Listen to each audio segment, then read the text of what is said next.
He kōna ipurangi tēnei nā te reo irirangi o Aotearoa.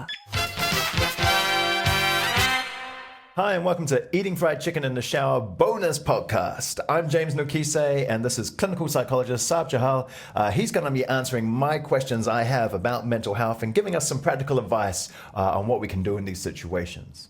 So I want to ask you, Sarb, about thoughts, bad thoughts.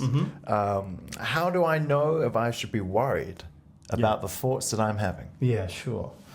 So when we're talking about those sorts of bad thoughts, I'm particularly thinking about, I think you're thinking about kind of self-harming thoughts, right? Yeah, suicidal thoughts, those sort of scenarios. Yeah, okay. So, yeah, it's tricky. It's really upsetting when you end up having those thoughts, particularly if they're happening over and over again.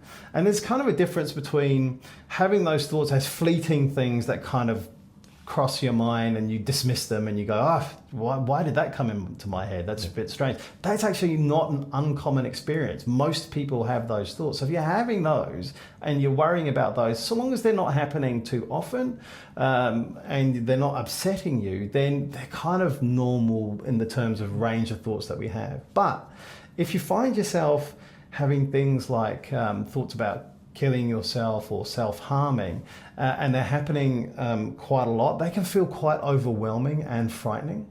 And the danger is that if you think that the way to deal with this is to just kind of trying to stop yourself from having those thoughts, you have this thing called the ironic rebound effect, which is the more you try not to think about something, the more it ends up popping up into your head anyway. And then you sit there and you go, hang on a second, why am I thinking about this even more? That's why it's really important that even if you don't know why you're feeling this, you feel like, I've got no reason to feel like and have these thoughts. It's strange. It can feel like perhaps you might feel a little bit ashamed or guilty about having these thoughts and talking about them with other people. It feels like somehow I'm not justified. I would say, go and talk to somebody who is an expert. Go and talk to a doctor, a mental health professional. There are phone lines that I think that you're going to share with people at the end of this, that you're going to be able to get some good advice and get a bit of a radar check on what's going on for you. So yeah, I would urge you that if it's feeling overwhelming for you, get some help, talk it through.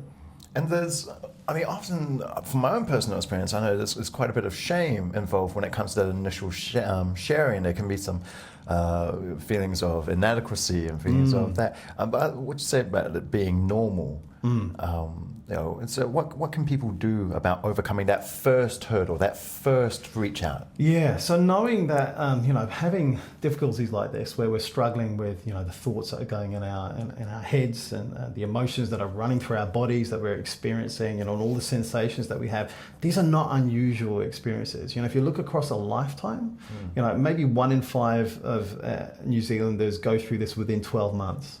Over a lifetime, 4 out of 5 New Zealanders, it looks like, will go through something like this, where they're experiencing something serious enough that they would like to and probably need some external help for it. So it's a really, really common experience. You're not alone. And we know the more research that we do, the more common this is. So, we're all going to be there at some point. Most of us are going to have experiences like this. So there's no shame in reaching out for help. And I would say, it doesn't necessarily have to be, somewhere where you feel like you already have a relationship with that person, so it feels like it's a difficult conversation. You can ring an anonymous helpline, reach out in the way that's comfortable to you.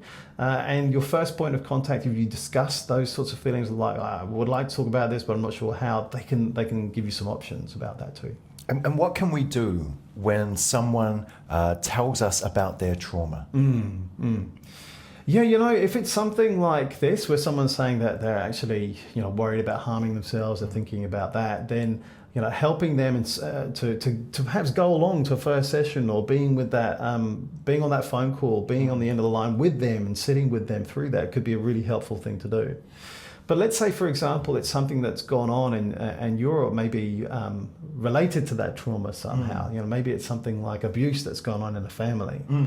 Often, that's really complex. And I would say that, that can go in all sorts of different directions. Say, for example, someone discloses to somebody else that this abuse has taken place in the family. It can produce feelings of anger, of wanting to see justice done. But on the other side, it can lead to feelings of denial, of actually, I don't want to talk about this because I find this too hard, and the implications and the ripples and what it's going to cause in our family and wider is something that is really hard for me to deal with, and I don't know where to start. So I'm actually going to try I'm going to deny this is happening. I would urge you, if you find yourself in that situation and reacting in that way, then to get support. Not just for the person who's told you, but also yourself, and to think about how is it that you're going to get through this experience of trying to resolve this new information, this new thing that you've learned together. And is that quite normal for the person who is being the support for the person who's had the initial trauma to themselves reach out for support? Yeah, absolutely. There's this thing called, even if you're not related to the thing that might have happened, called vicarious trauma, right? So just hearing something that someone has been through, which has been disturbing for them, can leave you with stuff that you're still processing, right? So even more so in that situation, but even if you're helping with somebody and you're not related to what it is that they're talking about, making sure that you get support too, particularly if you've been doing that for a period of time, that's going to help you to sustain yourself being a support to that person. And we're all connected with each other. So making sure that we understand that we're affected by stories like that. It doesn't mean that we become unavailable, but it means that we need to take care of ourselves too. And sometimes that means making sure that we get the support we need. Thanks very much, Sarb. Thanks for listening to Eating Fried Chicken in the Shower bonus episode here on RNZ Podcast. You can hear the main show on RNZ National every Wednesday, or you can find us here on RNZ Podcast and Apple iTunes. We'll see you again. Kia ora. This podcast is made possible by the RNZ New Zealand On Air Innovation Fund.